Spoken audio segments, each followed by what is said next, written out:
Let me just introduce Kris Hall. Thank you very much. Good to have you. It is my pleasure to be here. I actually just hopped off an airplane from Sacramento. I was in Northern California teaching there for the last 10 days. And I'm on the road about 3 weeks out of every month. I am in a different city teaching every day, and I get to go to groups like this. I get to go to political groups, colleges, high schools, and teach what I call the genealogy of the Constitution. We have lost the basic principles of what our Constitution is and who we are, because we no longer teach the proper history of our Constitution, the foundation of how it became our supreme law of the land, the very foundation of our republic. And because we have deviated from the truth in that history, and we have deviated from teaching that history at all, we have so much error in the interpretation of our Constitution, all the way down to the very methodology of how do we interpret the Constitution. There are so many people who believe that our Constitution can be interpreted in what they call the living, breathing manner. But that's simply not historically correct and not legally correct either. The Constitution is a legally binding contract. How many of you would like to take your employment contract and allow your employer to define and redefine your employment contract as a living, breathing document? I haven't met anybody who would volunteer for their contract to be interpreted that way. But the irony is that the Constitution is the only contract in the United States where judges and lawyers refuse to apply contract law for its proper interpretation. And the only way we have been able to lose that way is because we have been able to neglect our history and the understanding and the proper foundation by which our Constitution was written. Patrick Henry said, "I have but one lamp by which my feet are guided, and that's the lamp of experience. I know no way to judge the future but by the past." You see, even though our Constitution was ratified over 200 years ago, the truth of the matter is the principles in our Constitution are over 1,000 years old. It took 700 years to write our Declaration of Independence and our Constitution and our Bill of Rights. And we don't have to go out and figure out what they mean, because they established their meanings as principles over those 700 years. A principle, by the very nature of its definition, means it doesn't change. Because if a principle changes, it's no longer a principle, it's a guideline, right? And there's a big difference between guidelines and principles. We don't have to figure out how the government's supposed to work. All that foundation has been laid. And the truth of the matter is, we have been deviating from the proper function of our central government since 1803. And it's a gradual change to the point where we are now, where the men who wrote that document, I don't think would even recognize our central government as the government that they created.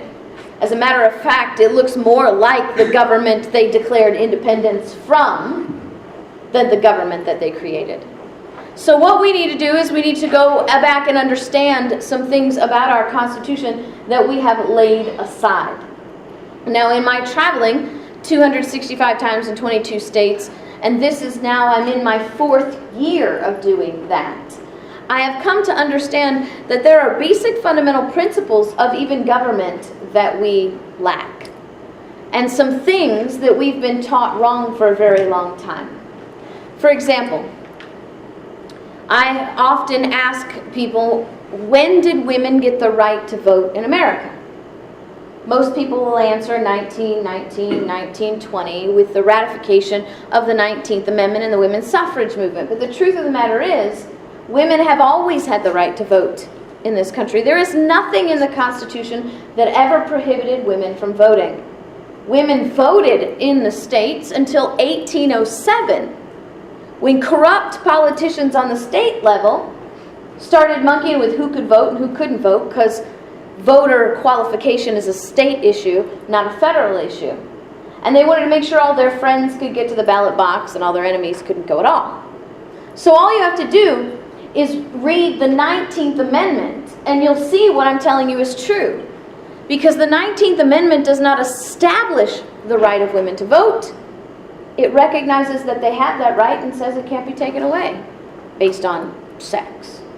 Well, another thing that we have been taught incorrectly is that we did not become independent from Great Britain on July 4th with the signing of the Declaration of Independence.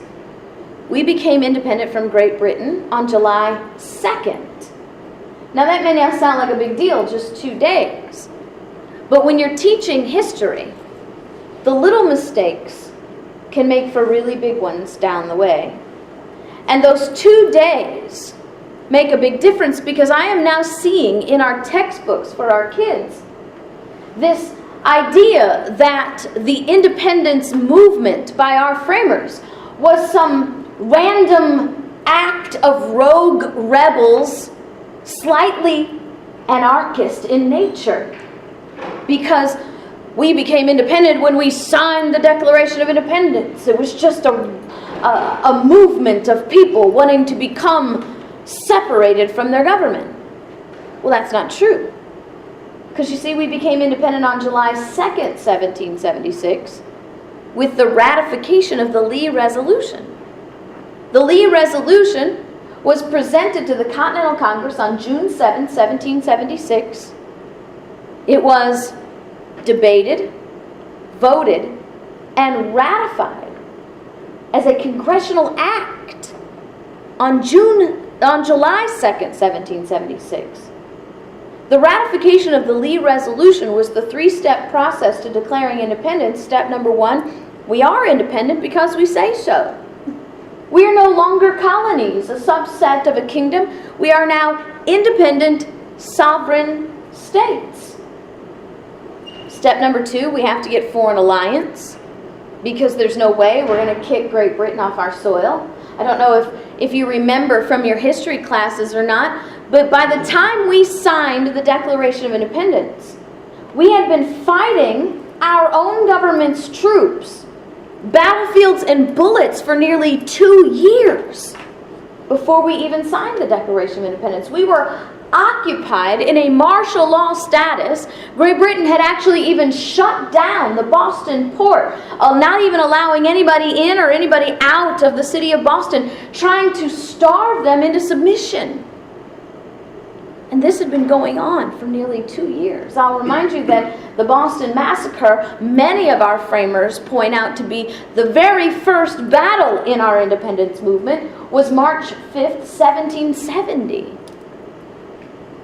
And so by the time we got to the point of our independence, we were well occupied by British troops. We did not have the manpower or the resources to kick out the most powerful army in the world, and the Navy. So we had to get foreign help. Foreign help came in the form of France, Spain, and Holland. Now we know France, Spain, and Holland were not helping us gain our independence from Great Britain just because they were nice people. They want something out of this. And everybody wants territory in the New World. So if they could get a colony that's already colonized, right? Wouldn't that be bonus for their efforts?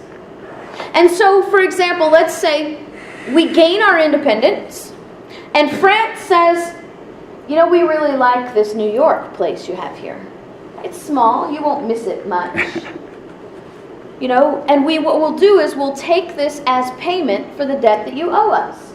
Don't worry about paying us back for our troops and the expensive and everything that we have given you in this independence movement. We'll just take New York and call it even. Well, that's why we had step number 3. We must immediately form a confederation. Because you see, without a confederation of the new states, France would quite likely take New York.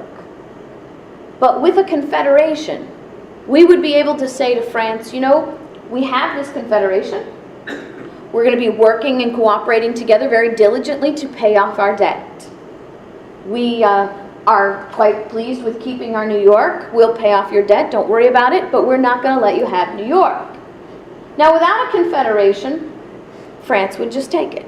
But with a confederation, we would be able to say, it's not just New York you have to deal with. It's all 13 of us. Thomas Paine wrote, it's not in numbers that we gather our strength, but in unity. And so the Lee Resolution, creating us independent, and then preparing a way to secure our independence, was not a random act. It was a legally binding legislative act, just as legally binding as anything that our Congress does today that's constitutional. And so those 2 days make a bit of a difference when you're looking at the who, what, when, why, and hows. Well, prior to becoming independent and sovereign, July 1st, if you will, the colonies were subjects to the Crown of Great Britain, right? And all the colonies were owned by Great Britain. They were chartered by Great Britain, which means that we were all subjects in a kingdom. But you see, I think we've forgotten a little bit about the dynamics of government. So what I like to do is build a political spectrum by way of illustration. So we'll put a kingdom on this end of our spectrum. A kingdom is where the king holds all the power and hands out the rights to the people as he sees fit. Now, if the king is handing out the rights, what can he do with those rights? Take them back, right? Are kings elected? No, kings are born. Kings are on the throne by a principle we call divine right, which says God makes kings.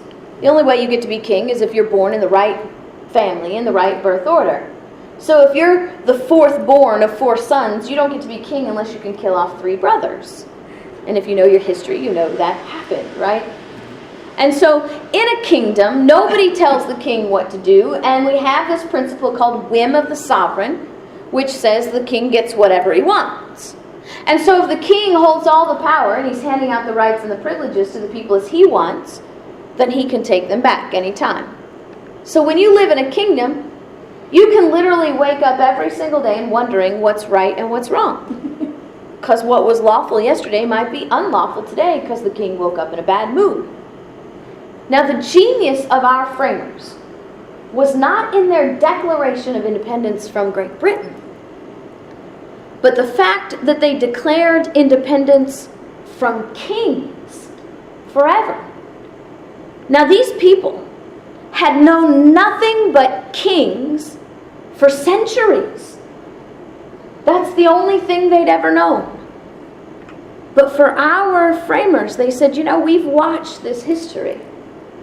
And we've seen that over the last 700 years, all we've done is negotiate with kings to maintain our liberty. And the kings don't keep their promises. This negotiating with king things doesn't work out very well. So instead of ending our association with this kingdom and starting a new one, we're going to become independent from kings forever and become free men in a republic. You see, this is the amazing thing that they did. I don't know if you remember this from your history lesson, that right after our independence was won, there were many people asking George Washington to be king. So we were trying to repeat the same mistakes over and over again. But there were some that realized, learning from their history, that doing the same thing over and over again and expecting different results is the definition of insanity. And so they said, you know what, we're going to do this republic. And so we have kingdom over here. And we are a constitutional republic, which puts that all the way on the other side of the spectrum. There is nothing more opposite from a kingdom than a republic. Because in a republic, the people hold all the rights and delegate power to the government as they see fit. Remember, Jefferson wrote in the Declaration of Independence that our government was instituted among men, deriving its just powers from the consent of the governed. And so now we know kingdom, where the king holds all the power, he hands out the rights and he can take it back, right? Well, we are a republic, so we hold all the rights and we delegate power to the government as we see fit. And if we delegate power, what can we do? We can take it back, right? Because Jefferson said governments are instituted among men, deriving their just power from the consent of the governed. But when any government operates contrary to those means, it is the right of the people to alter or abolish, establishing new governments that will follow their directives. Because we hold all the rights and we delegate power as we see fit. Our Constitution reaffirms that, by the way. The 9th Amendment is what makes us a republic. The 9th Amendment is the most important clause in the entire Constitution and the Bill of Rights, because it's the 9th Amendment that declares that all the rights in the universe belong to us. Whether they're written down or not, the government can't touch them. And the 10th Amendment then expands on that and says, power is delegated to governments in a limited and defined form, remaining the rest with the people. Why? Because all the rights belong to us. Power emanates from rights. And if we hold all the rights, we own all the power.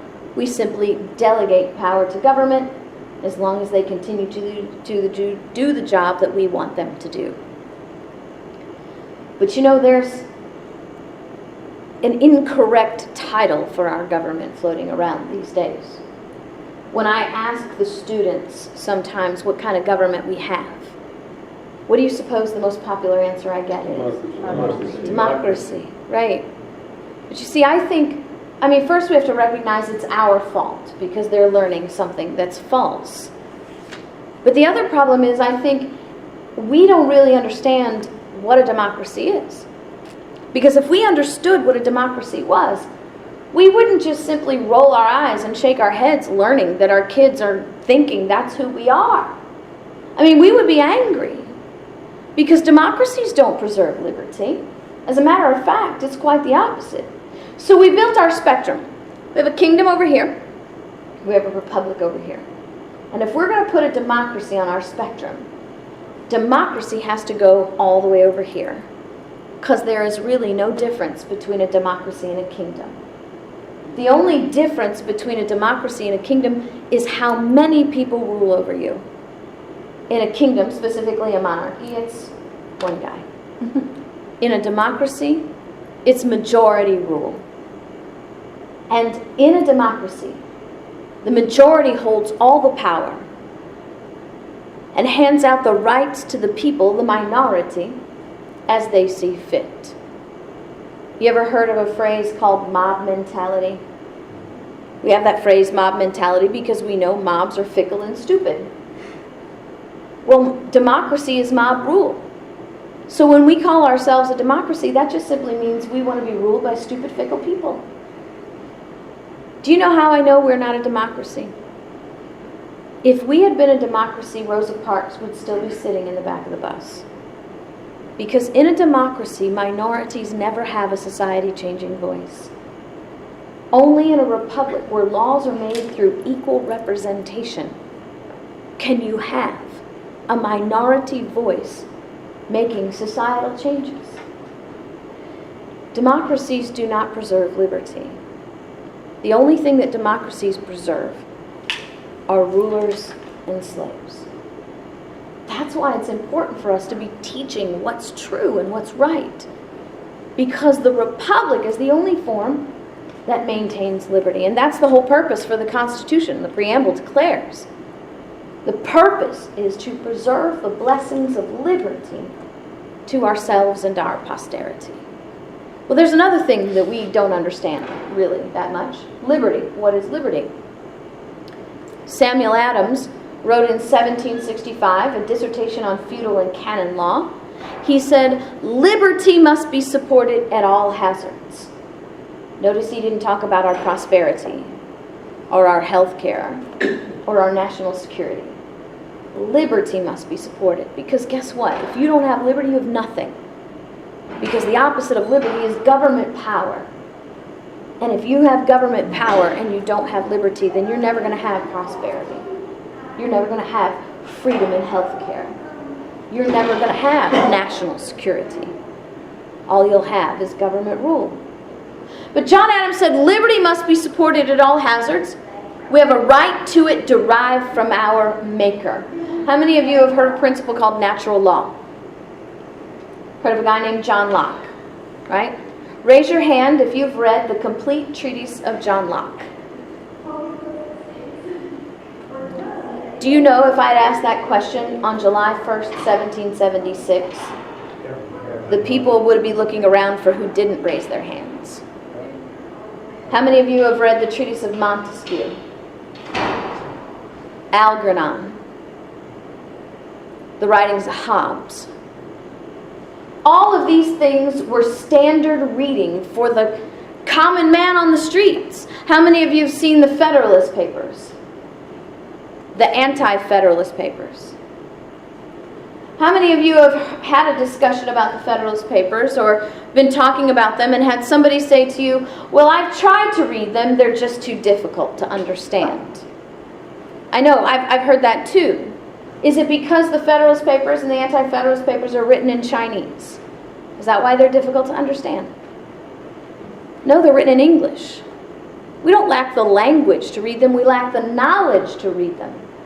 Because they had read Locke, Montesquieu, Algernon, Hobbes. As a matter of fact, those Federalist Papers and those Anti-Federalist Papers that our society finds so difficult to read were really op-ed newspaper articles that were read and understood by the average colonist. And that's how we understand who we are.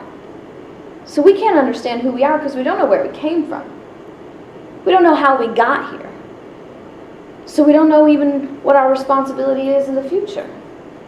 John Adams said, liberty must be supported at all hazards. We have a right to it derived from our Maker. Natural law is the proclamation that we are all created in the image of God. And because we are created in the image of God, we've inherited certain traits from God. Natural law says that we have inherited freedom.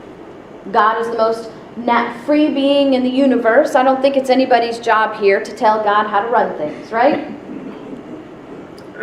The natural law says we have inherited that freedom. Not the wisdom or the power. But the thing is, we don't want to live in a place where people are free. And I'm not being sarcastic. I'm being realistic. Because you see, if we live in a place where people are free, that means I'm free to lie, I'm free to steal, and I'm free to murder. I am free to do whatever I want to do, regardless of how that hurts you. Does that sound like a great place to live? Because that is anarchy. Liberty is not freedom. They're not synonymous. Freedom is an aspect of liberty. Because liberty is freedom plus morality. The morality that says, I recognize I'm free to lie, I'm free to steal, and I'm free to murder, but I will not because it's wrong. And as a matter of fact, there are only two things that will get people to do, there are only two things that will keep people from doing bad things. And law is not one of them. How many of you realize laws don't stop crimes? If laws stopped crimes, we'd be a crime-free country because we have way too many laws. As a matter of fact, in my legal career, I've spent over a decade in the criminal justice system. I can tell you the criminal justice system was not designed to stop crimes. The criminal justice system was designed to identify criminal activity and establish a mechanism to punish criminals. Because you see, there are only two things that stop people from doing bad things. Because you have to recognize, I am free to murder my neighbor anytime I want to, right? I am free to do that. I will suffer the consequences for murdering my neighbor. But I am free to make that decision to do that. But you see, I am free to murder my neighbor, but I will not because it's wrong. Morality. I am free to murder my neighbor anytime I want to, but I will not because he's well armed. Force. Just two things that will stop people from doing bad things. Morality and force.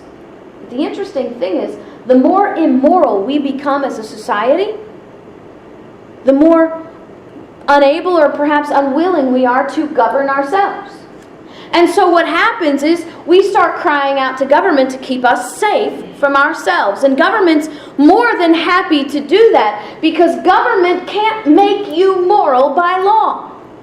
And any law that tries to force morality is an effort in futility and will always end up in tyranny. Because you see, government can't make you moral. Government can only apply force.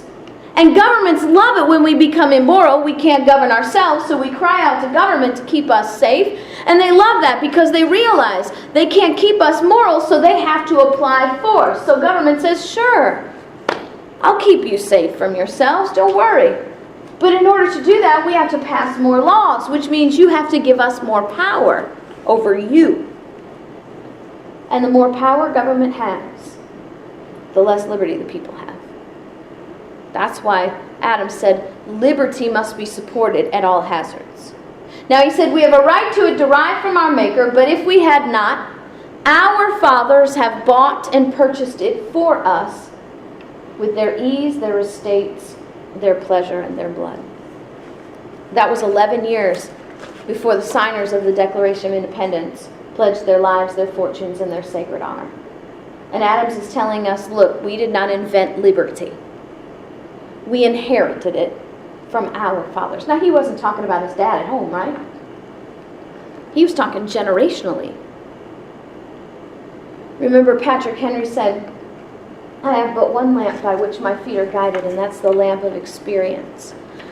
I know no way to judge the future but by the past. Alexander Hamilton said, experience is the oracle of truth, and where its responses are unequivocal, they ought to be held to be sacred and conclusive. What they're both telling us is that history repeats, and it keeps repeating in the same ways over and over and over again. And it's about time we start understanding this pattern and start preparing for it. Because we like to say those who do not know their history are doomed to repeat it. But the truth is, history repeats whether we want it to or not. Because human nature never changes. But those who do not know their history are doomed to repeat its mistakes. And so we need to pick up some history. We're going to learn about Adam's fathers generationally so we can understand what happened with Adam's generation to say, this king thing's no good. We need to leave it all behind. I know we've been that way for 700 years, but we're going to leave that behind, and we're going to do this republic thing instead. Well, interestingly enough, we are celebrating 1,000 years of limited government in our constitutional history. In 1014, the Anglo-Saxons were without a king. They had been ruled by the Danes.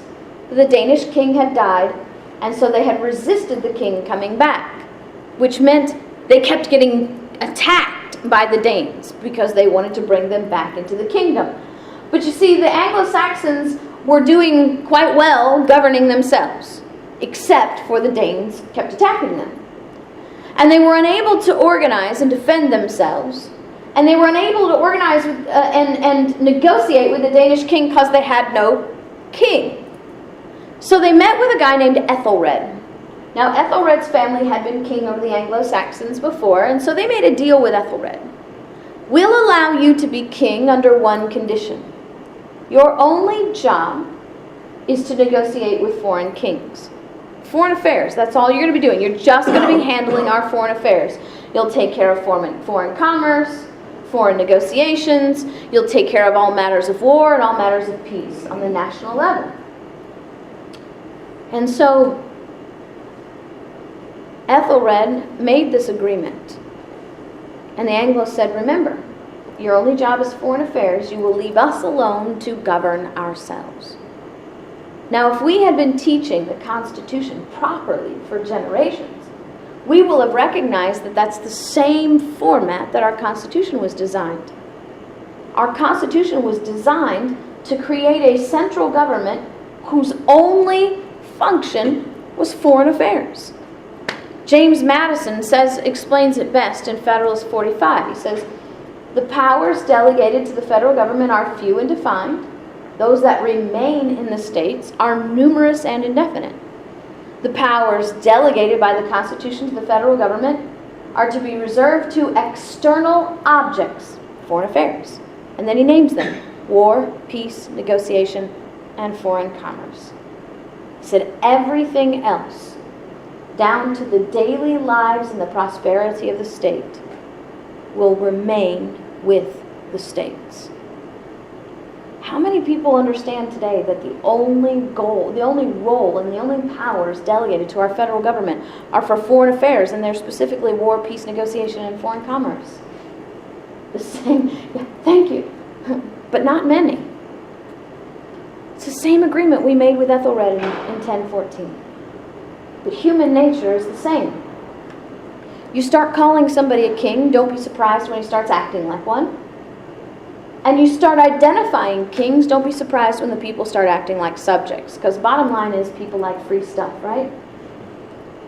Well, and the more power you give the king, the more power he is to give you free stuff, and people like it that way. We only have to fast forward 30 years before we almost have a fully operational kingdom.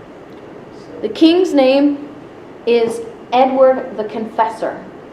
History describes him as a generous king, but he's about to die without a son, which means they now have to go to a list of heirs. And the first person on the list to be king is William I. Now, William I is anticipating becoming king, wouldn't you? I mean, if you're next on the list, you're waiting for somebody to die, right? I mean, that's great to be king. So William starts talking with the Anglo-Saxons about taking over when Edward dies. Problem is, the Anglo-Saxons don't want William to be king, because William's not Anglo-Saxon. William's from Normandy, and they don't want a foreign king, because foreign kings bring in foreign law, and then you never know what you're going to get. So they create a plan to appoint a guy named Harold. Harold's an Englishman. He's Edward's right-hand man. They're certain that Harold's going to run the kingdom in the same way Edward did. But William finds out that he's going to be passed over, and he's very unhappy. And unfortunately for the Anglo-Saxons, William has a nickname. He's called William the Conqueror.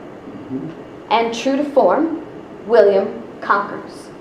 He raises up his Norman army, goes over and defeats Harold and the English people, and sets himself up as king. Now, when William gets the throne, he's very unhappy by what he finds. Because remember, he's from Normandy. He's used to Norman kings. Norman kings are not kings over limited kingdoms. Remember, the original agreement with Ethelred established the Anglo-Saxon kingdom as a limited kingdom. A limited monarchy is what they call it. Because the king is limited by the Anglo-Saxon common law. Common law says there are some things that are always right and some things that are always wrong, which means there's some things the king can't change. So, William is not happy about being limited. Now, as king, he could step up and declare common law null and void, couldn't he? I mean, he has the power to do that, but that's not the wisest thing, is it? If you don't like your king, do you start a recall petition? Do you find another candidate to run against him in the next kingly election? No, you don't, because what are your options when you don't like your king? Kill him out. You got to chop off his head, right? Rebellion. Well, William knows this. And he knows that by stepping up and eliminating common law, because he's just conquered the people to become king, is going to guarantee him a rebellion and quite likely the loss of his head. So instead of declaring common law null and void, William decides to instead fundamentally transform the kingdom. What's the best way to eliminate common law? To convince the people it's not necessary, or to trick them out of having it altogether. Well, William begins this transformation by replacing the judges in the common law system with judges who are not loyal to the common law but loyal to the ideology of the king. So then he uses these judges to take his foreign Norman law and apply it on the Anglo-Saxons even when it's contrary to their common law. He starts chasing the landowners off of their land with threat and force, literally chasing some of them completely out of the kingdom, and then declaring their land abandoned, and then handing it over to his foreign friends. How else do you keep foreign law in a kingdom unless it's occupied by people who like that foreign law better than the common law?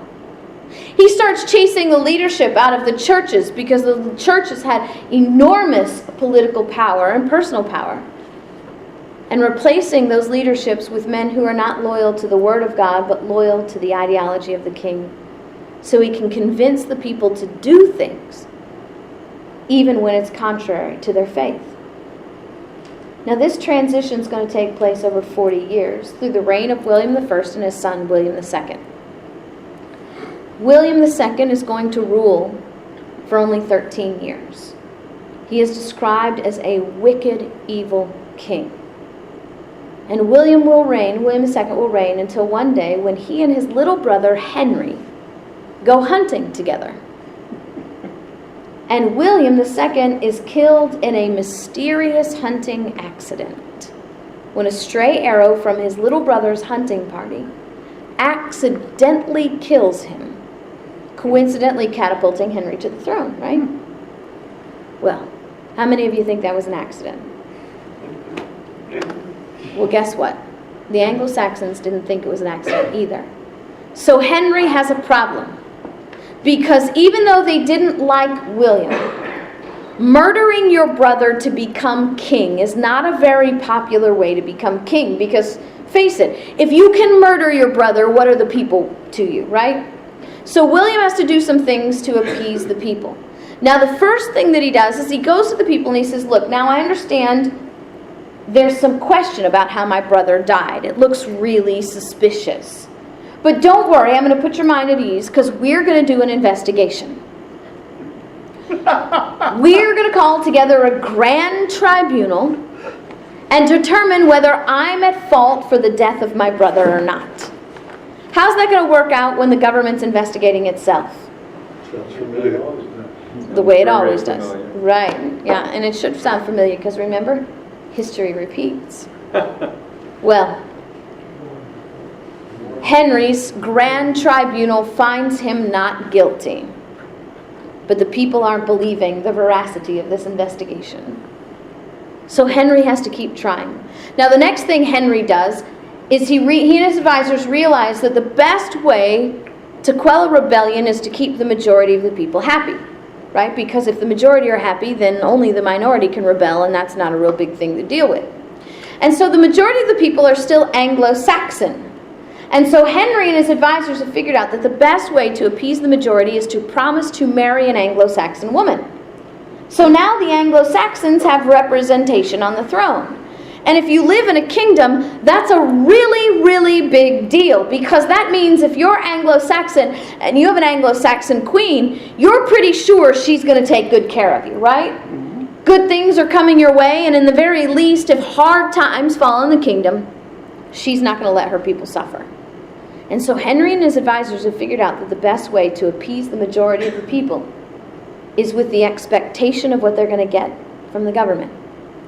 So you don't even have to get it, right? You just have to expect it long enough to keep his head. Well, the final thing that Henry does is the most important. Remember, I told you it took 700 years to write our Constitution. Over that 700 years, there are 5 documents that had to exist. I call them the genealogy of our Constitution, just like our family tree. If someone killed my great-great-grandfather, I wouldn't be here. Any one of these 5 documents not existing, we would not have a Declaration of Independence, a Constitution, or a Bill of Rights. Henry signs the first of those documents in the genealogy. It's called the 1100 Charter of Liberty. The 1100 Charter of Liberty was Henry's promise to the people that kings would no longer be evil and oppressive, ever again. And he makes a list of 14 things that kings can't do, because if they do them, they'll be evil and oppressive, and the people will know it. Now, because we're technologically advanced today, we quite often think that we're intellectually superior. And so since we're intellectually superior, we'll just suppose that, we wouldn't recognize anything on that list of 14 happening today, would we? We're too smart for that, right? Henry said, if any of my baron or earl shall die. Now the barons and the earls are the landowners. He says, if any of my baron or earl shall die, their heirs shall not be forced to purchase their inheritance, but shall retrieve it through force of law and custom. Because Henry, a king, recognized that when the heirs of an estate have to purchase their estate from the government before they receive it, that is an evil and oppressive government. Isn't that what inheritance tax is? Death tax? Absolutely. Don't pay your inheritance tax and see how much you get. And then we might start figuring out who actually owns your stuff. Because I don't know if you all know this or not, property ownership is nothing more than an illusion in this country. And all you have to do is pick up your local newspaper on the day that they post the properties on the tax roll and figure that out. Because you might own your property full clear on your mortgage. You fail to pay your taxes and you don't own your property anymore. This is quite an interesting situation, isn't it? It is. Especially when they're looking for creating blue zones in Iowa to make everything healthy. Well, Henry signs the 1100 Charter of Liberties because he's interested in keeping his head. But now the people have a written promise from the king that kings won't be evil. And they need it now because in 100 years, they're going to have the most evil king the Anglo-Saxons will ever experience. His name is John. John is a massive taxation king. And if you can't pay your taxes in John's kingdom, which is highly likely, you're arrested, thrown into prison, mutilated. He's cutting off hands and feet and ears, cutting out the tongues of people who cannot pay their taxes, and sometimes even executing them. They called him ruthless and vicious. Now we should be familiar with John. We know John, actually, because we know a guy named Robin Hood, right? Everybody remember Robin Hood? That's the king in the Robin Hood stories. Only we're not taught the truth even about Robin Hood. Robin Hood is famous because he robbed from the rich to give to the poor, but that's not what Robin Hood was doing. Robin Hood was not robbing from the rich to give to the poor for a redistribution of wealth. Robin Hood was taking the money from the king and the crown that had been stolen from the people through oppressive and unlawful taxation and returning it to the people so they could live. Remember, John's going to murder you if you can't pay your taxes. Robin Hood's not trying to put everybody on equal financial footing. He is giving people their lives back. He's not a socialist, he's a liberty fighter. Because the first step to liberty is always life. Because if you're not alive, you don't have it. Right? Well, something else interesting that we learn throughout history that's exemplified in John's reign. Murdering people for not paying their taxes is not enough to bring a revolution. Because you see, history proves that when people in societies are focused only on prosperity, only on provision and stuff, tyrants will always be able to trickle down just enough stuff to make you a happy slave. Good news is, tyrants always commit fundamental errors. They get power drunk, thinking they can do anything, and the people will never fight back. John's fundamental error is this: the people have chosen a man named Stephen Langton to be the head of their church. John says, I don't like this guy, because guess what? He's not going to do what I say. I'm going to pick who the head of your church is going to be. Now, the people stand up to John and say, hey, wait a minute. We have a promise over 100 years ago that says kings will not be evil and oppressive. And the very first promise that Henry makes in that document says that the church will be completely free from government intrusion. That's separation of church and state, by the way. The understanding that government has no business in your church. And that was not invented by Thomas Jefferson.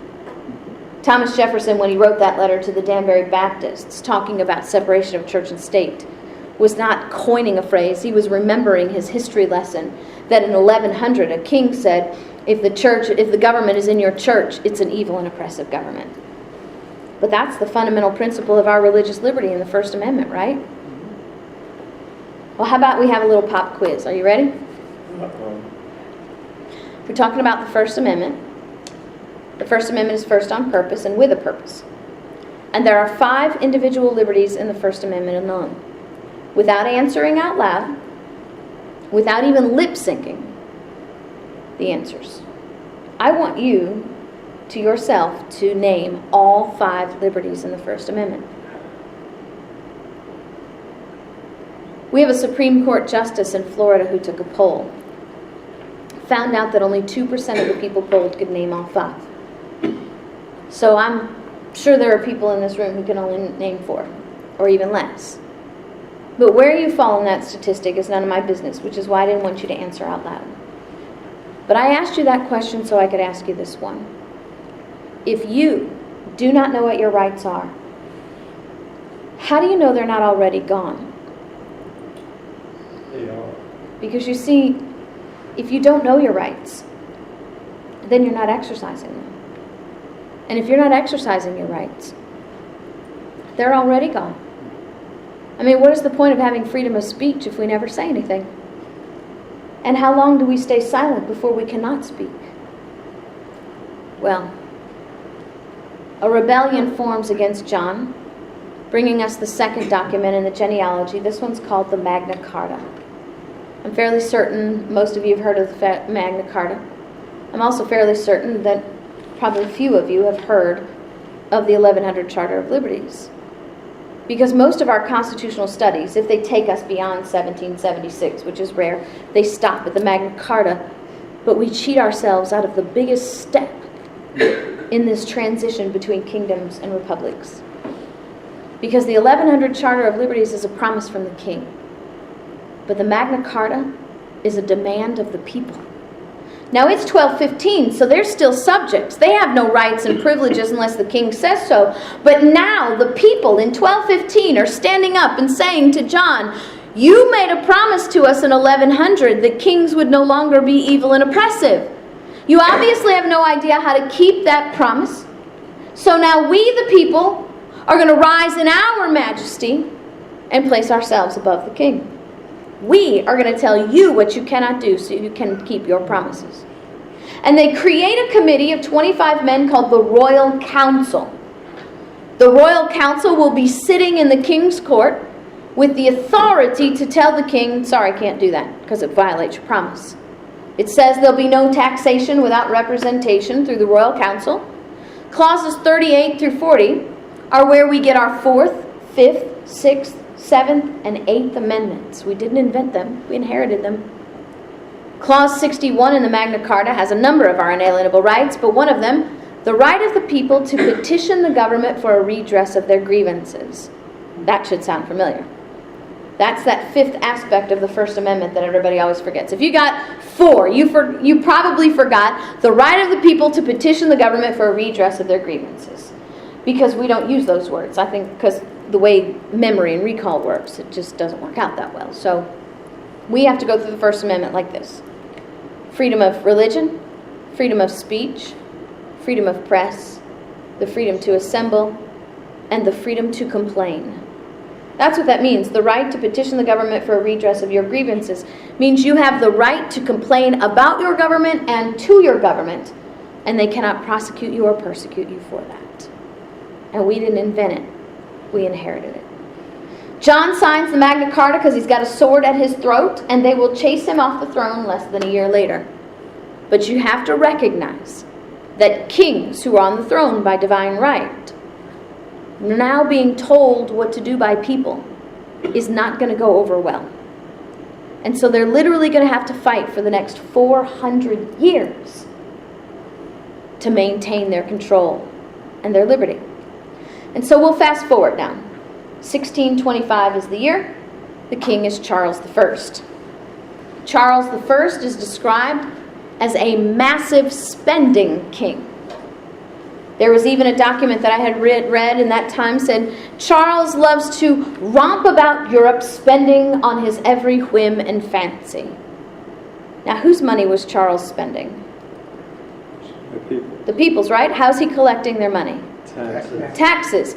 Now Charles has got a snag because the Magna Carta says there's no taxation without representation, right? And so Parliament, is now the Royal Council's called, gets sick and tired of Charles' wasteful spending, stands up to Charles and says, we're not passing any more of your laws until you get your spending under control. They literally say, we're going to defund your activity until you get your spending under control. Charles says, fine. But what do I need Parliament for? I'm king. And he dissolves Parliament. Now, did he have to call the Sergeant-at-Arms and have them removed? Could he have simply said, where Parliament refuses to legislate, I'll go ahead and regulate? Could he have held the State of the Kingdom address and said, if Parliament will not pass laws, I will. After all, I have a quill and a messenger. Isn't that the same as dissolving Parliament, declaring them irrelevant and impotent? And then if they act like it, aren't they? Charles has a problem, though. He's learned from John, right? Because tyrants learn from their history and then they hide it from us. He's learned that if he becomes too tyrannical too fast, they'll hold a sword at his throat. So he wants to keep collecting the people's money. But he can't pass a tax because he's dissolved Parliament. Kings have the power of decree, though, to issue a decree that's legally binding on the people. Not for taxes. But Charles issues a decree to collect the people's money. Oh, don't worry, it's not a tax, he says. We're going to call it a forced loan. It's not a tax, it's a mandate. The people begin to rebel. 5 knights stand up to Charles and say, tax mandate, we don't care what you call this. We're not complying and we're not enforcing this law either. Charles throws them in prison, denies them their due process, and now we're in full-scale rebellion. Bringing us the 3rd document in our genealogy. This one's called the Petition of Right of 1628. A list of grievances, the exercise of Clause 61 in the Magna Carta, a list of grievances against the king on how he's violated the Magna Carta and the 1100 Charter of Liberties. There'll be no taxation without representation, regardless of what you call it. Yes, we do have the right to due process. That's not something that you can take from us. But while we're codifying our liberties, we're going to add a few more. And among those, you cannot invoke martial law on us unless we're being invaded by a foreign nation. And you cannot quarter soldiers in our homes. We didn't invent the 3rd Amendment. We inherited it. Charles signs the Petition of Right the same way John did, with a sword at his throat. But they don't remove Charles. They allow him to remain king.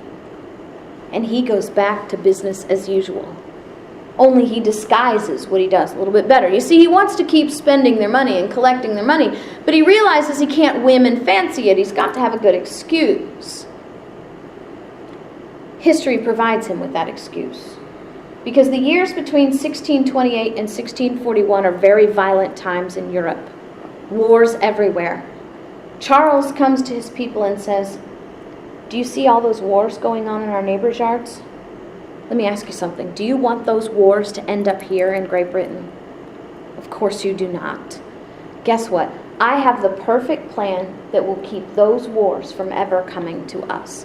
It's very simple for you. You don't have to do much, okay? All you have to do is give me your tax dollars. And then we will make sure that all our allies in these foreign wars are adequately funded and have adequate supplies.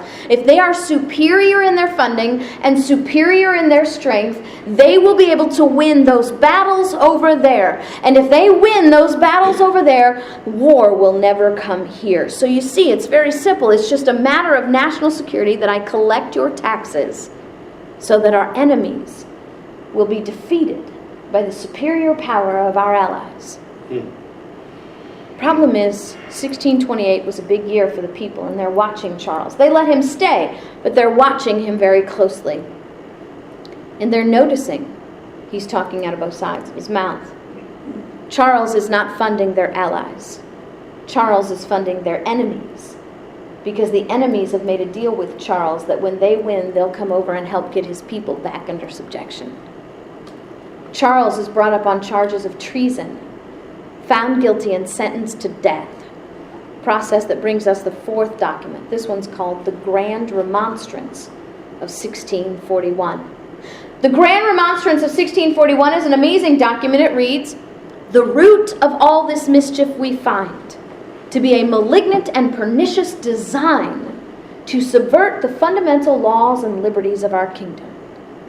Now, in modern English, that simply means we've been watching tyrants for 600 years and we're noticing a pattern.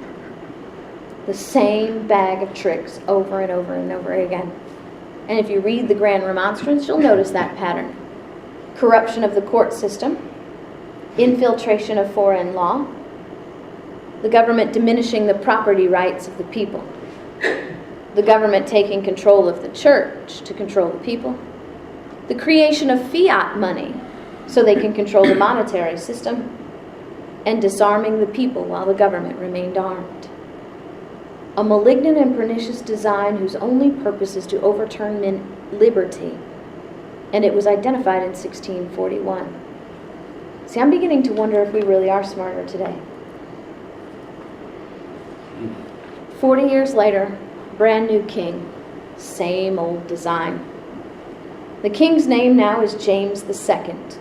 James II had learned from previous kings, I can be as tyrannical as I want, as long as I give people things to distract them from the things that I'm taking away.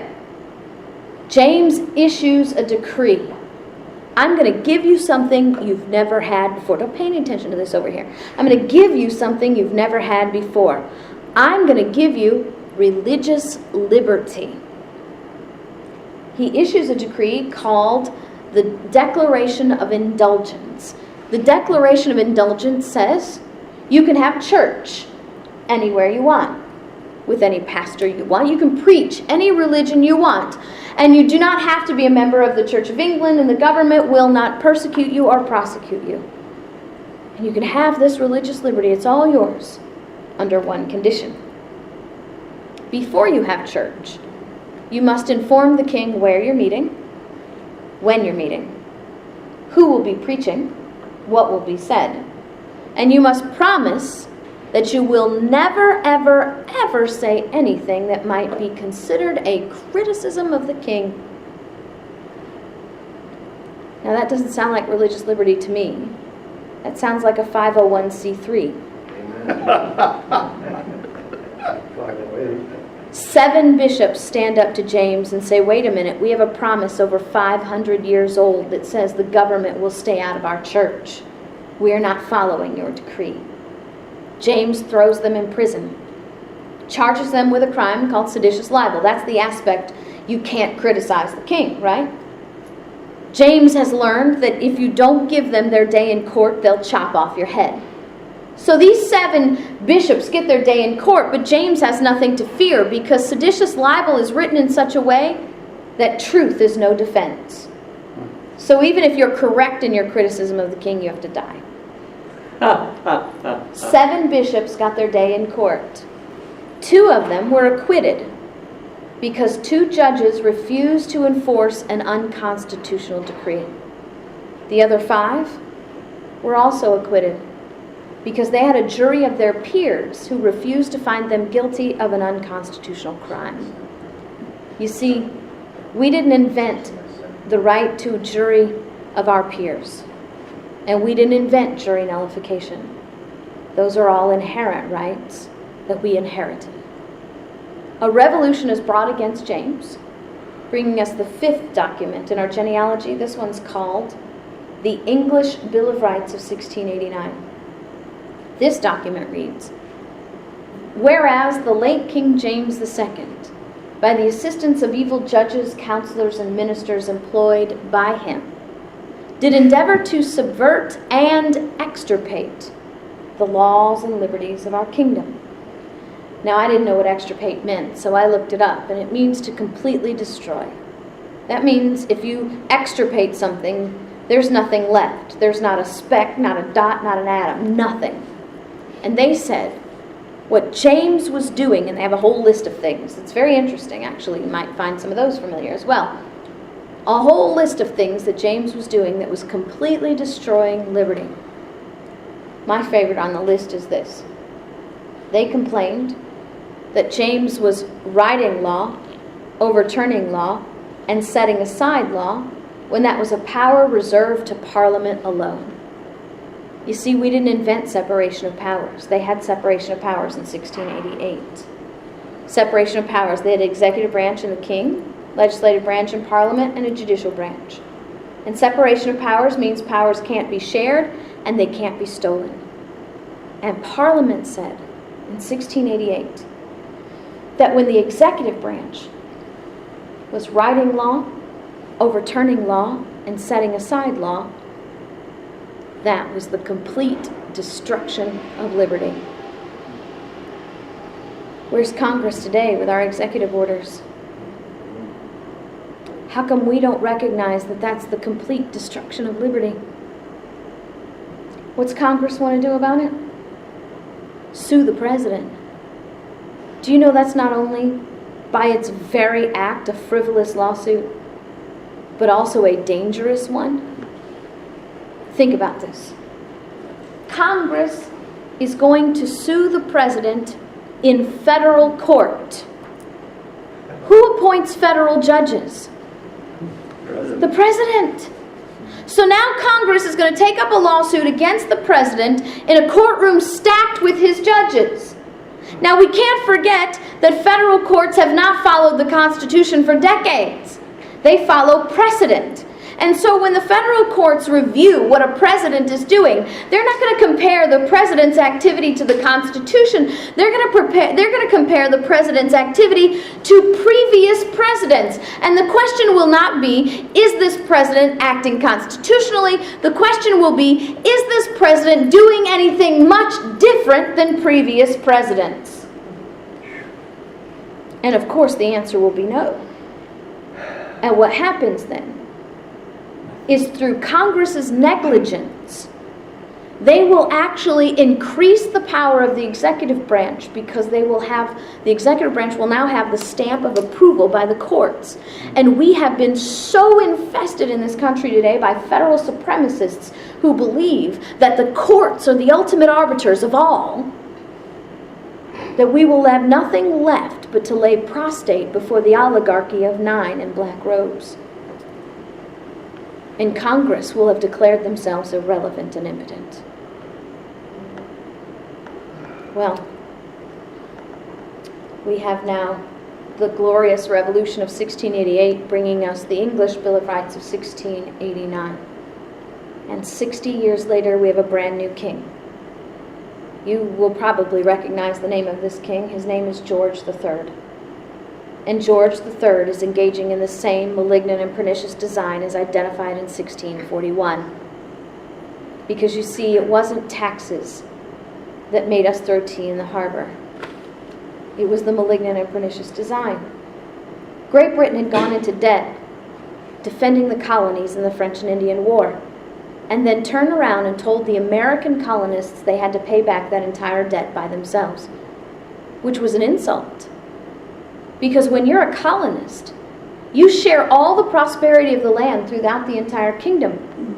Which means if any colony is attacked, you share the debt of its defense. So if a colony in India or South America is attacked and Great Britain has to defend, all of the colonists throughout the kingdom pay that debt because they're all sharing in the prosperity. And here we have the American colonists being forced to share their prosperity throughout the entire kingdom and then being told they had to pay the debt of that all by themselves. And so the colonists, this is the last straw really. And they stand up and they say, these laws, not the taxes, these laws that you keep passing on us in Parliament are being done without our representation. Parliament says, don't be ridiculous. You have representation. We have people in Parliament who have volunteered to represent your interests. Colonists said, wait a minute. If they're over there on the island creating laws to be enforced over here, and they never come over here and live under the laws they create, then they don't represent us. That's a lesson we need to learn, right? That when the people who create the laws exempt themselves from the enforcement of those laws, those people do not and cannot represent us. Well, Parliament is not representing the colonists, so they don't hear any pleas, right? So they start imposing consumption taxes to collect this debt. Consumption tax like sales tax, taxes on stuff you consume. And they place these consumption taxes on the essential items: linen, lumber, sugar, tea, paper, and ink. Do you know one of the things that was most insulting to our framers was the tax on paper and ink? Do you know what that meant? That meant they could not even engage in due process. They could not file a court document without being taxed first. And that was outrageous to them. How many taxes do we pay in our court cases these days? Well, Parliament was having a problem collecting the taxes. So they got this brilliant idea. We can maximize our revenue from these consumption taxes by mandating that the colonists purchase the taxed items. And if they fail to purchase the taxed items, we'll arrest them and throw them in prison. Now, how are they going to get into the colonists' homes and businesses to identify whether they have purchased the proper items? Well, they're going to grant the tax collectors and the customs agents the authority to search and seize in the colonists' homes without a warrant. It's actually called a handwritten warrant, which simply means that the agent stands on your doorstep and says, "Colonist Smith, by the power vested in me by the king, you will allow me to search and seize right now, signed me." No due process, no court review. We didn't invent the Fourth Amendment either, we inherited it. So this was a direct assault on the liberty of the colonists. And so when you had an agent, maybe he didn't like you very much. He's got the right to come in and search your home and, and commit his vengeance on you. And now you're in prison because he said so. Not only are you imprisoned, but then you're transported to Quebec to be tried for your offenses. Why Quebec? Well, very interestingly enough, Quebec is a British colony at this time, but a unique one because of the Quebec Act. The Quebec Act removed British law from Quebec and placed French law back in Quebec because the people wanted their own law back. The interesting thing about that is British law guarantees you a right to a trial by jury of your peers. French law does not. And so they transported them to Quebec so they wouldn't have a trial by jury. Why didn't they want the colonists to have a trial by jury? Because they knew that the colonists would never convict each other for such an unconstitutional crime as a mandated purchase. See, we didn't throw tea in the harbor over taxes. It was the East India Trading Company tea, by the way. Not by accident or random selection, but because the East India Company trading tea was the government-mandated tea. That's the tea that went in the harbor. It was not taxes. It was legislation without representation. It was warrantless searches, mandated purchases, denial of due process, and foreign courts and foreign law. The malignant and pernicious design. And we wouldn't have found any of that history repeated now, will we? But we have lost our way because we forgot where we came from. And we forgot that these are principles, time-tested, blood-bought principles that don't change because human nature doesn't change. And the way government and people interact, unfortunately, is always the same. And so we need to pick up that lamp that Patrick Henry talked about so that we can restore the republic and preserve the blessings of liberty to ourselves and our posterity. That's what it's all about, right? Because liberty is not a gift that we purchase for ourselves. Liberty is a gift that we pay forward. And the liberty that we are squandering today belongs to our posterity. And the bad news is, we are passing on a debt greater than 17 trillion. We are passing on a liberty debt that our children will pay with their blood. Winston Churchill said, "If you will not fight for the right when you can easily win without bloodshed, if you will not fight when the victory is sure and not too costly, you may have to fight with all the odds against you and only precarious chance of survival. But he said there may even be a worse case. You may have to fight when there is no hope, because it's better to perish than to live as a slave. I know history. I know how it repeats. And if we repeat the history as it's been repeated over hundreds of years, you and I won't see that final consequence because we're too old.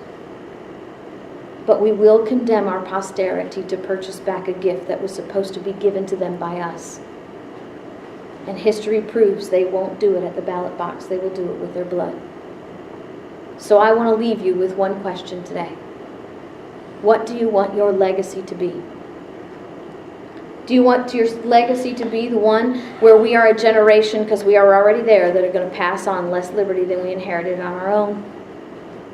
And because of our need for comfort and ease of living and prosperity, we have sold our children, our posterity, into debt and servitude?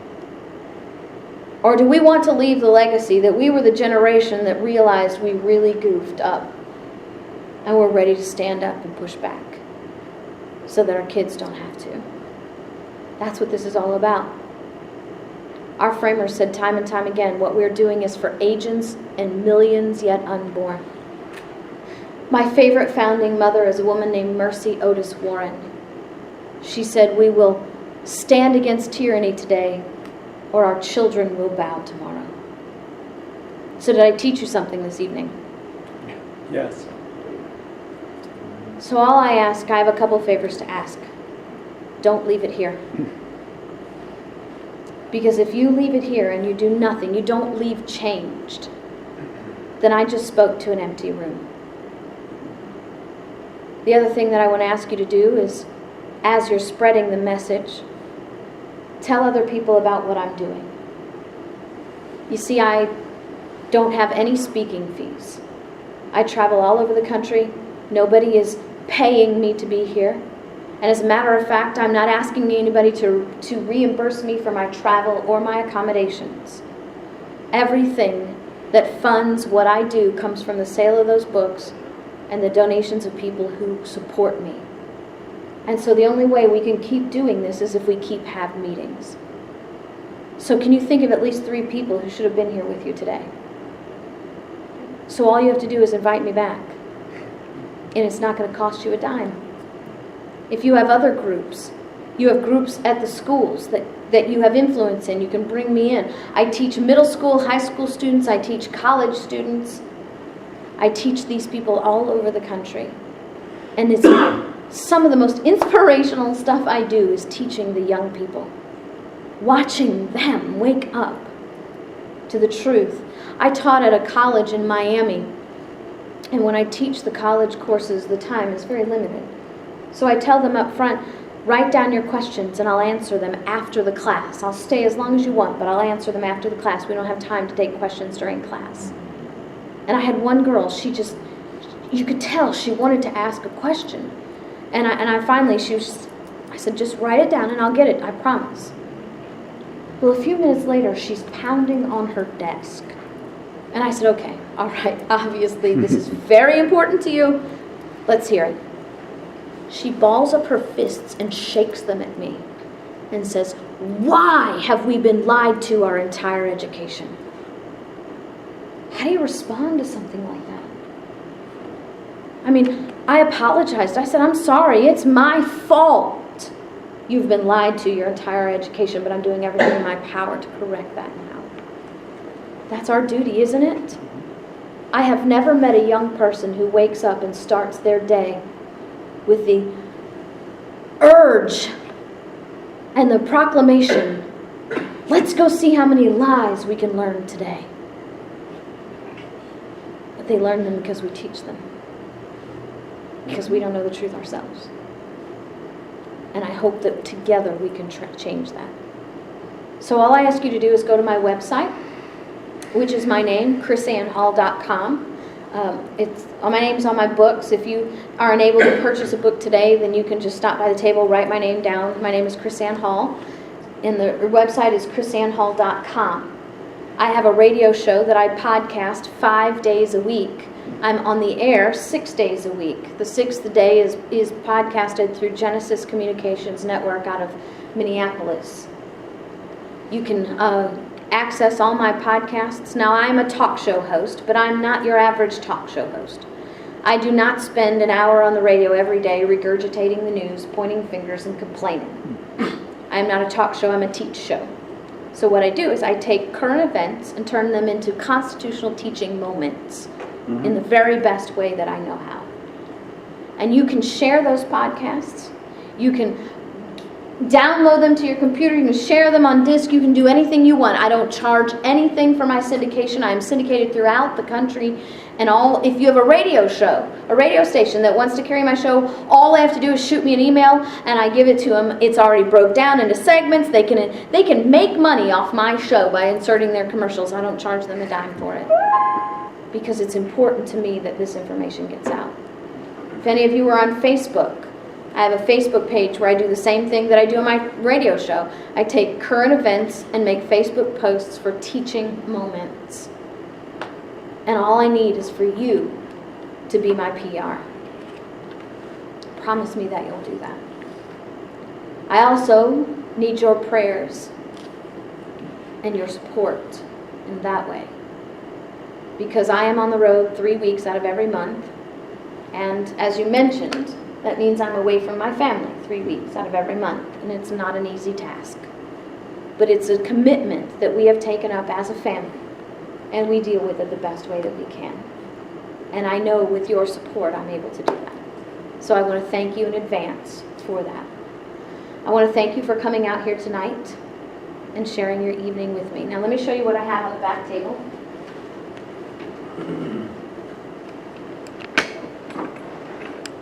The history that I just taught you is available in this book that I've written for high school and middle school students. Now I have lots of adults who buy this book.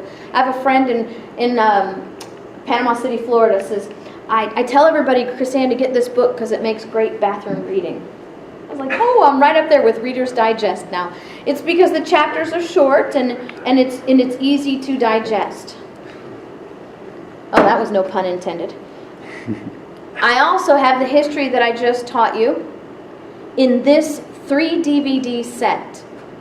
I teach every Saturday, almost every Saturday, a 5-hour workshop that teaches this history in greater detail, and then I walk through the Bill of Rights 1 through 10, show you where they came from throughout history, what they mean, how they're supposed to be applied, how we're doing it wrong, and the solutions to getting back on track. This is a 3 DVD set, professionally recorded and digitally mastered, of a workshop that I taught in Orlando, Florida. And so we have this available as well. Also, if you are interested in me coming back and teaching that workshop here some Saturday, it's not a bait and switch. I don't charge anything for those Saturdays either. So if that's something you might be interested in, you can let Jack, I knew I got that right, Jack know, and we can organize that here. And then you can invite those 3 people that you thought should be here with you today. Now, we have a lot of finger pointing going on, a lot of laying blame. I have a motto on my radio show: losers point fingers, winners find solutions. And that's what these 2 books are. These are a 2-volume set on solutions. This is volume 1. How do we start a revolution of the mind? How do we change our current line of thinking into a liberty-first perspective? Meaning we put liberty over security, principle over political parties, and truth over personalities. And we're willing to live that way. These are 9 chapters. 10 chapters? Oh my goodness. How can I have a brain cramp about the whole book I wrote? Okay. 10 chapters. Things that I have pulled out of history that have worked and then applied them in modern day terms. Yes. Volume 2. The knowledge and the understanding that sovereignty is the key to preserving liberty. Our states were created in July 2nd, 1776 as 13 independent sovereign states. It was the sovereign states that created the Union, and the sovereign states that created the Constitution, which created the central government. Our states are the creators of the central government. And in order to keep the central government in its proper perspective, we can never allow the creation to become superior to the creator.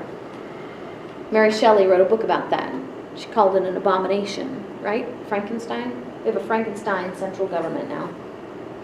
And the understanding of sovereignty, and as the framers established it, as the Supreme Court actually, in their opinion, said our states are, it's called equal footing doctrine.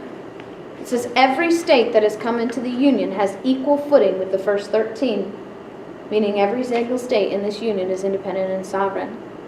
And it's only through the knowledge and exercise of that sovereignty that we can be the republic that we're supposed to be. And that's what this book is. It talks about what is state sovereignty, what is our Constitution as a contractual agreement. It talks about constitutional sheriffs, Article 5 conventions, nullification, the right to keep and bear arms, our right to resist a government that's out of control. Remember, Jefferson said we had the right to alter and abolish. All of this book. This is the most important book I've ever written. Not because I'm patting myself on the back, but because nothing in this book is original. Everything in this book is nothing but just the compilation of our framers' quotes and ideas and understandings on who we are. As a matter of fact, the last 20 pages from page 180 to page 200 are citations.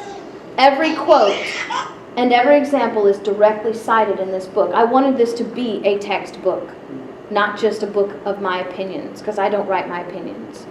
And so I have all of these books available back there on the back table. And if you have any questions about them, I'll be willing to answer them. Thank you, Jack. Thank you. Thank you, everybody.